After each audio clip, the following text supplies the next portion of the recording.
Jollummaati jetti ka'eetiin dirree dhawaa bu'e hogguun dirree dhawaa dhaqu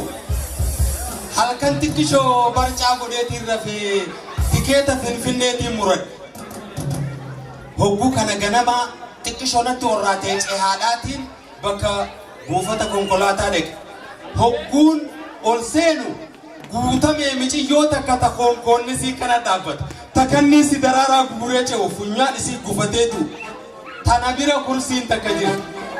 gamana jeetiin odoo qaamni kun na hollatu dhaqee cinaa gattaa'e namni hundi na laale maaltu narra jira gamanaan jee gamasii jee annamuma nagayaati hogguu kana hoggoo golee gallee dhangaggoo keenyu fuuqiin bitee wajjin nyaanne haasawni waliin nuu qaceele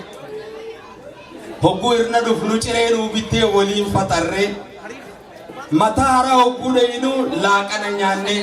hadamaa hogguu geenyu warra keenyaan si barsiisa haadha abbaa kiyyaan si barsiisa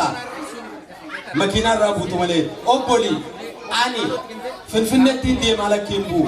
na buufte dirqiidhaan kaanee hogguu mana isaanii dhayine haadha abbaan mana hin jiru haajaadhaaf kara biraa kutanii siree takka na hafte na cinaa siree mana tokko keessa sireen lama jiri hay miciyyoota na namni laale maal jeetiin isinii hima suurata lufluftana buskuta yaman abuwallat fakkaata garagala gamana garagala gamas garagala